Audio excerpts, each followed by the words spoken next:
एक छोटे से गांव में चाय की छोटी सी दुकान चलाता था। शामू के अलावा उसके घर में उसका बेटा रहता था। दोनों लोगों के लिए चाय की दुकान की कमाई काफी थी। शामू की बीवी का कुछ समय पहले ही देहांत हो गया था, जिसके बाद बेटे की परवरिश की जिम्मेदारी भी शामू पर आ गई थी। दोनों बाप बेटा शांति से जिंदगी जी रहे थे। गुड्डू 5वीं कक्षा में पढ़ रहा था और पढ़ाई में भी तेज था। बस इसी तरह से दोनों की जिंदगी चल रही थी।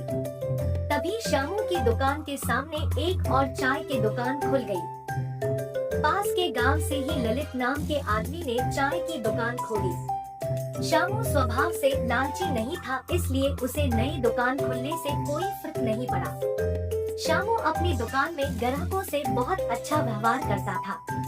एक दिन शामू की दुकान पर एक आदमी आया और उससे बोला, अरे श्यामू भैया, ये जो नई दुकान खुली है, क्या तुम इस आदमी को जानते हो? हमारे गांव का तो ये नहीं लगता। नहीं भैया, मैं तो इसे नहीं जानता। मैंने तो पहली बार इस आदमी को देखा है, शायद दूसरे गांव से आया होगा। पर भैया, इस आदमी ने तो तुम्हारी दुकान के सामने ही दुकान खोल दी। अब तुम्हारी बिक्री पर इससे फर्क पड़ेगा। देखो भैया, भगवान की कृपा से मेरी दुकान पुरानी है और काफी लोग मुझे जानते भी हैं। मेरा गुजारा तो ठीक ही चल रहा है। बाकी किस्मत में जो लिखा है उसे मिलने से कोई रोक नहीं सकता। मेरी किस्मत का जितना काम और पैसा होगा वो तो मिल ही जाएगा। शामू इसी तरह से खुश रहा करता था और किसी भी चीज की चिंता नहीं करता था। कुछ दिन बीतने के बाद ललित की दुकान में भी लोगों का आना जाना शुरू हो गया। ललित थोड़ा चालाक आदमी था। उसकी दुकान में जो भी आदमी पहली बार आता उसको वो चाय मुफ्त में पिलाता। अरे वो गांव के लोगों, मेरी दुकान में जो भी पहली बार आएगा उसको मैं मुफ्त में चाय दूंगा। अगर आपको मेरी चाय अच्छी लगे तो आप मेरी दुकान में दोबारा आइएगा। इस तरह लोगों को आकर्षित करने के लिए वो तरह तरह की तरकीब लगाता था। उसने अपनी दुकान में शहर से कुछ खाने की चीजें भी ला रखी थी, जिससे कि गांव के लोग आकर्षित होकर उसकी दुकान में आए। ललित की दुकान में लोगों को कुछ अलग ही स्वाद आता था, इसलिए लोग उसकी दुकान में बार बार आना पसंद करने लगे। और देखते ही देखते ललित की दुकान में भीड़ बढ़ने लगी और शामू की दुकान में ग्राहक धीरे धीरे कम होने लगे। गांव के लोग आपस में बातें करते, अरे भाई, ये ललित की दुकान की चाय तो बहुत ही अच्छी है। ऐसा लगता है जैसे हर रोज ही इसकी दुकान में आकर चाय पिए। हाँ भैया, सही कहा। इसकी दुकान में जब तक आकर चाय न पी ली जाए तब तक मन ही नहीं भरता। गांव में हर आदमी को इसकी चाय पसंद आ रही है। देखो तो कैसे इसकी दुकान में भीड़ लगी है और इसकी बिक्री भी कैसे बढ़ रही है। ललित की दुकान में जो भी एक बार चाय पी लेता वो बार बार वही आकर चाय पीता, क्योंकि लोगों को उसकी चाय का स्वाद बहुत अच्छा लगता था। शामू की दुकान की बिक्री कम होने की वजह से शामू को चिंता सताने लगी कि अगर ऐसी चलता रहा तो उसका घर चलाना भी मुश्किल हो जाएगा।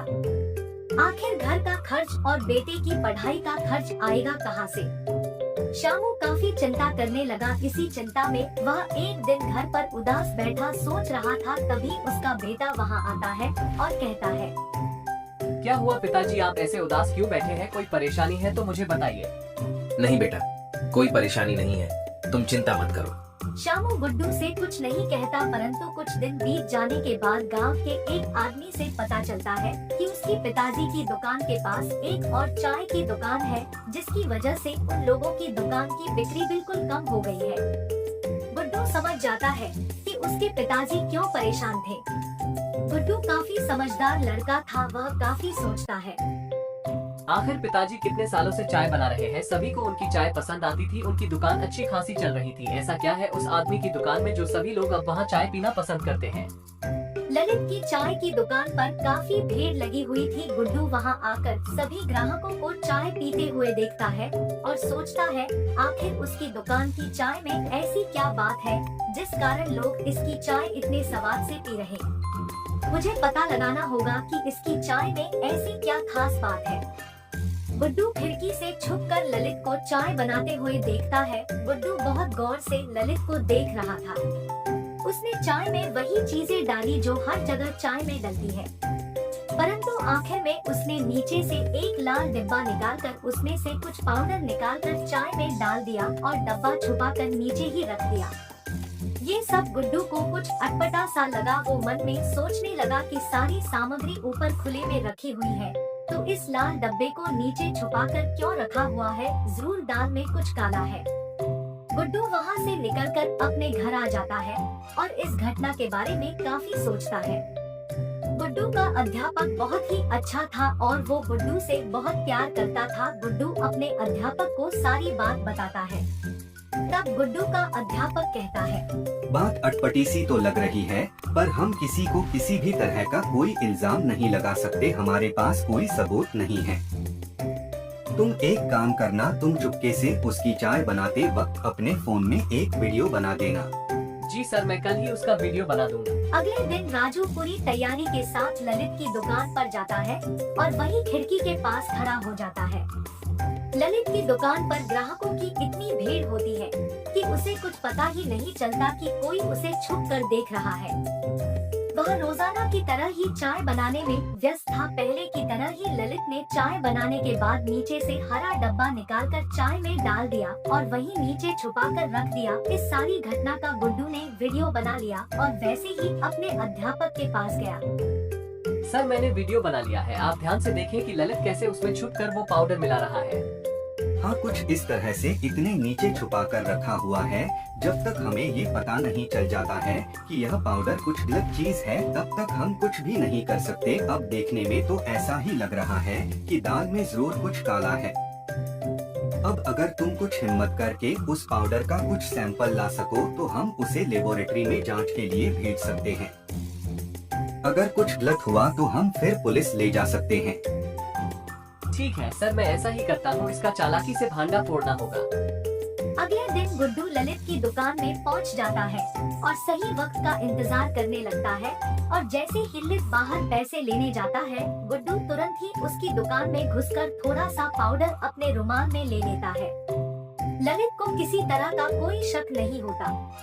गुड्डू का काम होते ही वो अपने अध्यापक के पास पहुंच जाता है और वो पाउडर उन्हें दे देता है। पाउडर की जांच करने पर पता चलता है कि वो कोई नशे का पाउडर है, जिसकी लत की वजह से लोग चाय के आदी हो रहे थे। बस फिर क्या था, अगले दिन गुड्डू और उसके अध्यापक पुलिस के साथ ललित की दुकान पर पहुंच जाते हैं। ललित अचानक पुलिस को देखकर अचानक घबरा जाता है और उनसे कहता है, अरे साहब आइए बैठिए, मैं आपके लिए बढ़िया सी चाय बनाता हूँ। नहीं, हमें कोई चाय नहीं पीनी। हमें तो तुम्हारी दुकान की तलाशी लेनी है। मेरी दुकान की तलाशी? भला मुझ गरीब की दुकान में ऐसा क्या जो आप तलाशी लेना चाहते हो? पुलिस ललित की एक भी नहीं सुनती और पूरी दुकान की तलाशी लेती है और उस लाल पाउडर वाले डब्बे को ढूंढ लेती है जो उनको गुड्डू ने फोन की रिकॉर्डिंग में दिखाया था। जैसे ही पुलिस वाले उस डब्बे को खोलते हैं तो उसमें सफेद पाउडर मिलता है। अरे ये क्या है ललित? इसे देखकर तो ऐसा लग रहा है जैसे ये कोई नशे का पाउडर है। इस पाउडर की चाय की दुकान में क्या जरूरत? जी ये जी कुछ नहीं है जी। कुछ लोगों को चीनी की चाय पसंद नहीं आती, तो उन लोगों के लिए ये पाउडर रखा हुआ है। इस पाउडर की जांच हम लेबोरेटरी में करेंगे। तुम्हारे झूठ और सच का पता वहीं चल जाएगा। पुलिस वाले ललित को हिरासत में ले लेते हैं और पाउडर को जांच के लिए लेबोरेटरी भेज देते हैं। जांच से ये पता चलता है कि वह नशे का पाउडर है, जिसको खाने से उसकी आदत हो जाती है और धीरे धीरे लोग उसके ऐसे आदी बन जाते हैं कि जब तक वो पाउडर न मिले तब तक शरीर में बेचैनी जैसी रहती है। ये सब पता चलने के बाद पुलिस वाला गांव आकर उस पाउडर के बारे में बताता है कि ये जो पाउडर ललित चाय में डालता था, ये एक तरह का धीमा जहर था, जिसका शुरू में तो पता नहीं चलता, पर बाद में इसकी लत से लोग पागल होने लग जाते हैं। पुलिस वाला गुड्डू का शुक्रिया करता है और सभी गांव वाले गुड्डू की तारीफ करने लगते हैं और इस तरह से शामू की दुकान में फिर से लोग आने शुरू हो जाते हैं। इस तरह गुड्डू की समझदारी से गांव में लोगों को नशे की लत लगने से पहले ही ललित का पर्दाफाश हो गया। इस कहानी से हमें यह शिक्षा मिलती है कि बेईमानी सिर्फ 2 दिन चलती है और अच्छाई की हमेशा जीत होती है।